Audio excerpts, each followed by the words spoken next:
Nessa parte da aula, a gente vai ver o conceito de integral indefinida, tá? Então, basicamente, aqui o que a gente tinha feito anteriormente é a aplicação da antiderivada, mas agora a gente já vai fazer o processo de organização do que realmente é o processo de integração indefinida do nosso sistema, tá? Então, quando a gente faz realmente a montagem de um elemento e integra ele, a gente representa com essa barrinha aqui, tá? Meio tortinha, que ela é o símbolo da nossa integral, tá? Então, a gente sempre vai fazer essa representaçãozinha aqui da função que a gente vai aplicar a integral, tá bom?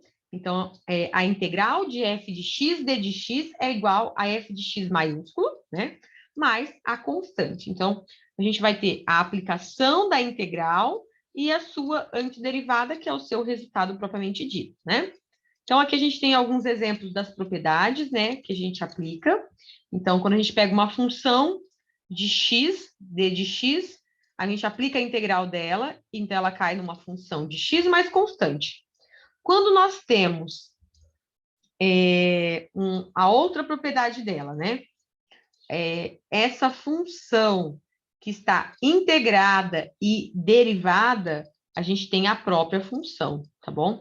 Porque quando a gente pega essa função e integra ela, a gente cai em f de x mais constante e ainda derivada. Então, ela volta a ser uma f de x, porque aqui a gente tem a integral sendo aplicada e uma derivada também. Então, você pegou a sua função, você integrou e derivou, então ela volta a ser o que era. Quando nós temos uma função de x com uma constante, né? Então, por exemplo, 4x ao quadrado. O 4 ele é uma constante, então a gente não integra a constante, a gente tira fora da integral. Então, é uma propriedade que a gente aplica também. Quando nós temos uma integral de uma função somada ou subtraída com uma outra função, nós integramos ela por partes, tá? Então, a gente integra a primeira e depois integra a segunda, tá? Tanto que a gente já tinha feito esse exemplo aqui lá no começo, um dos nossos primeiros exemplos, né, na aula anterior, que a gente faz o processo de integração por partes, tá bom? Uma próxima propriedade... perdão. Aqui a gente já vai para tabela, né? Alguns exemplos aqui de tabelas de integrais indefinidas. Então, aqui eu já tinha até comentado com vocês, né? Se a gente tem o e elevado a k, né, multiplicado por x, né? Como que vai ser a integral, né, para essa condição, né? O que nós vamos ter? O próprio k, ele vai passar dividindo, porque o k é uma constante arbitrária. Então, o valor do próprio k, ele vai passar dividindo o meu elemento. Quando nós tivermos a integral de cosseno, né, de kx, d de x, a gente vai ter seno de kx dividido por k. Então, sempre esse valor que vai estar acompanhando o x, ele vai passar dividindo para esse tipo de condição, ok?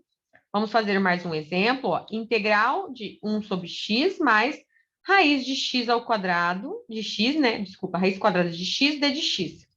Então, quando a gente tem uma condição como essa, primeiramente a gente faz o processo de integração por partes. Então, eu integro a primeira e depois eu integro a segunda. No processo de integração da primeira parte, a gente não tem 1 sobre x.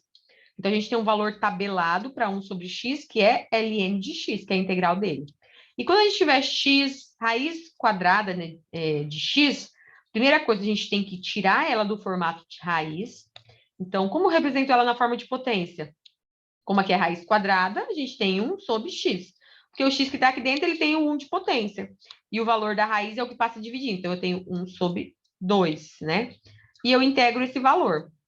Como esse daqui a gente já integrou e já sabemos que é um valor tabelado, que é ln de x, esse daqui a gente tem que fazer a continha. Então, eu vou lembrar o quê? Na parte de cima, a gente soma uma unidade e esse total a gente passa dividindo. Então, eu tenho meio mais uma unidade, a gente tem 1,5. 1,5 é a mesma coisa que 3 meios, né? 3 meios eu passo ele dividindo, só que, vamos só relembrar como que eu cheguei nisso, né? Então, eu tenho aqui, pessoal, ó, eu tenho x, certo? Elevado a 3 meios, certo? O 3 meio, ele vai passar dividindo, certo? Só que quando ele está aqui embaixo dividindo, eu não posso manter ele como uma fração embaixo. Então, a gente conserva a primeira fração e multiplica pela segunda invertida. Então, aqui embaixo não vai ter o 3 meios? Qual que é o inverso de 3 meios? 2 meios, 2 terços. Então, a gente vai ter 2 terços de x elevado a 3 meios. Então, essa vai ser a integral dele, desse caso, tá bom?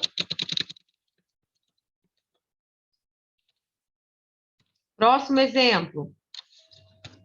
Aqui a gente tem, ó, 2x ao cubo menos 6x mais 3 sobre x ao quadrado mais 1. A primeira parte, a gente faz o quê? Soma uma unidade ao expoente, e esse total também passa dividindo. Então, 3 mais 1 dá 4.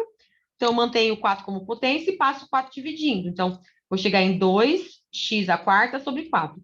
2 e 4 a gente pode simplificar e deixar 1 meio, né? Agora aqui, o menos 6x. O x, ele tem 1 de potência. Quando a gente soma mais uma unidade, fica 2. O 2 passa dividindo.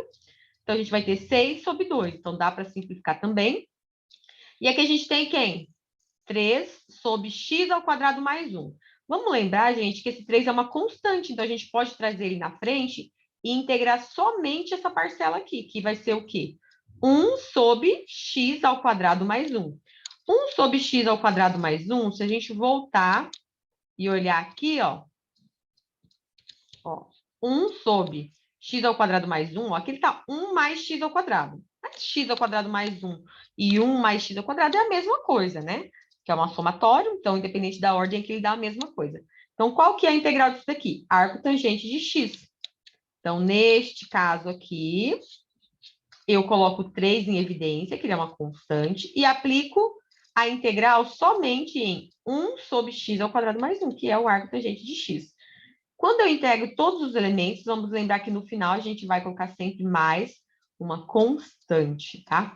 Então, passando pelo processo de simplificação, ó, a parte da frente aqui vai sobrar x à quarta sobre 2. Aqui, ó, 6 sobre 2 vai ficar 3, então vai ficar 3x ao quadrado. E 3 arco tangente de x mais constante.